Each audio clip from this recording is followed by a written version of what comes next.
Hello everyone, this is Esli Cruz from La Zona Baptist Church in Mexico City. Today, March 11th, 2023, I welcome you to La Zona's Devotional. Our pastor couldn't be here today, but he asked me to share this word with you. So we'll be reading second book of Chronicles, chapter 1, verses from 7 to 12. And before we go to God's word, let us go to him in prayer. Dear Lord, dear Heavenly Father, I thank you for this day, and thank you because you let us be here. You want to talk to us every day, every single day. You have something to tell us. Please touch our hearts and let us know what you want us to do. We want you to just change our minds. Talk to us, please, with this we're about to read. In Jesus' name, amen. Alright, so once again, we're reading second book of Chronicles, chapter 1, verses from 7 to 12. And it says like this. That night, God appeared to Solomon and said, "What do you want? Ask, and I will give it to you." Solomon replied to God, "You showed great and faithful love to David my father, and now you have made me king in his place. Oh Lord God, please continue to keep your promise to David my father, for you have made me king over a people as numerous as the dust of the earth. Give me the wisdom and knowledge to lead them properly, for who could possibly govern this great people of yours?" God said to Solomon, "Because your greatest desire is to help your people, and you did not ask for wealth, riches, fame, or even the death of your enemies or a long life, but rather you asked for wisdom and knowledge to properly govern my people, I will certainly give you the wisdom and knowledge you requested, but I will also give you wealth, riches, and fame, such as no other king has had before you or will ever have in the future."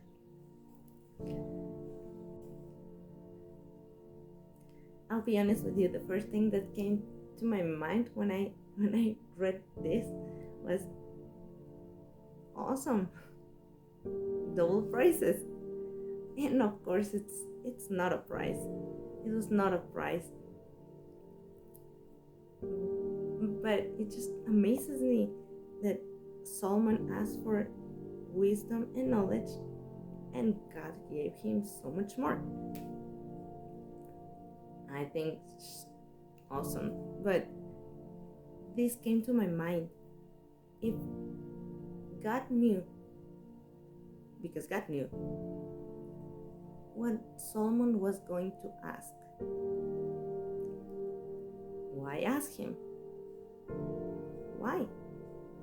He could have just appeared and say, "Solomon, I promised your dad I was going to give him this. Today, I promise you this." That's it. He could have said that. He could have done that. But instead, he asked him, "What do you want?" I think it was really important for Solomon to know what he wanted, to look in his heart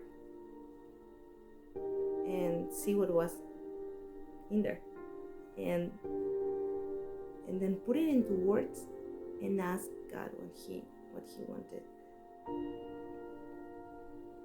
I think it was just important for him to know. In our case, have we asked God for something? When we go to prayer, what do we ask? Do we ask the same thing that the Word is asking? Let's remember, what we ask is a reflection of what's inside our hearts. Solomon could have asked for so many things. His father was King David. He was a great king. He was a great warrior. He won so many battles. People loved David. They supported him. He could have asked, like, God, I want to be even better than my father. I want to have more than my father had. But instead, he recognized everything David had and everything he had, Solomon, everything he had was just because of God's grace and his faithfulness. Isn't that great? Solomon knew who he was talking to. He was talking to God, and he knew that. And the way he starts his conversation with God was, I know you promised something to my father, and you kept your promise. You were faithful. I think that's just awesome. He didn't lose sight of who God was, who he was talking to. We live in a world that constantly reminds us that we don't have so many things. We have these apps where we can watch short videos,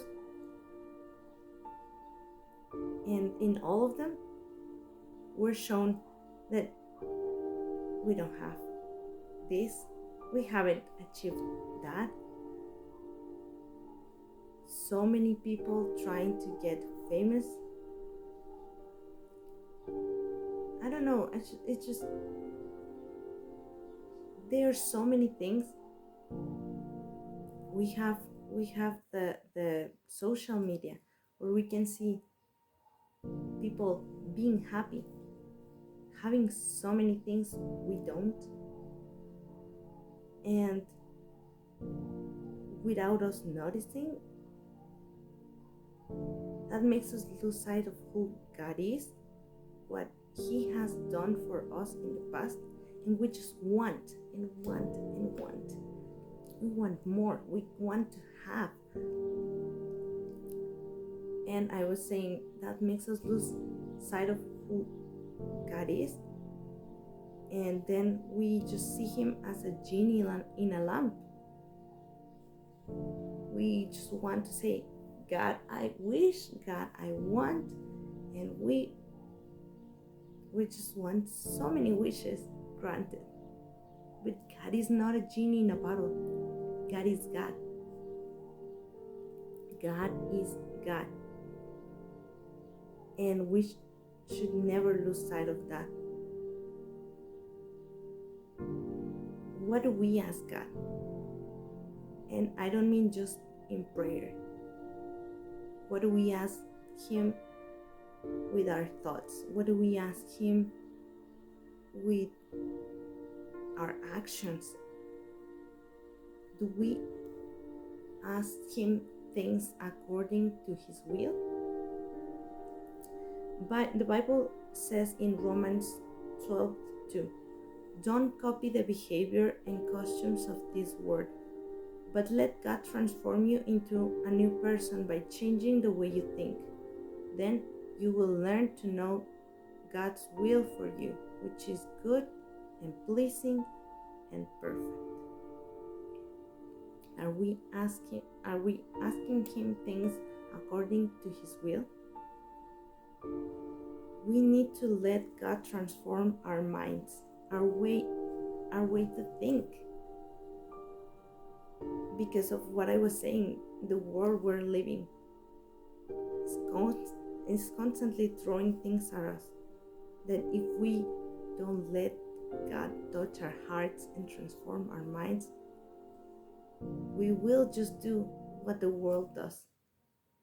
we will ask Him what the world asks. And that's not what God wants for us. To go to church, to sing on Sundays, that one makes us think like God thinks. To spend time with God, to know Him, that will do it. If we haven't experienced that transformation, it's okay if the first thing we ask right now is, God, please work on me. I have been thinking the way the world thinks. I have been doing what everybody else does. Please change that in me and work on me. He can do that. So the next time we ask God for something is according to His will. And we show that what we have in our hearts and in our minds is Him. Let's go to God in prayer. God, thank you for this message, and thank you just for talking to us in this way with love. Thank you for giving us the chance to change.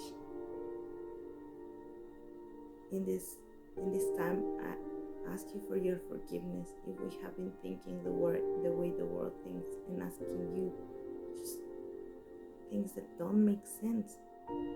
Forgive us for seeing you in a way, I don't know, the word is showing us instead of knowing you, and knowing that we're talking to you, your God. Thank you for a new chance, and we ask you to work in our hearts and our minds. Thank you, Jesus. In your name, amen. Thank you for being here today, and I hope you have a great day.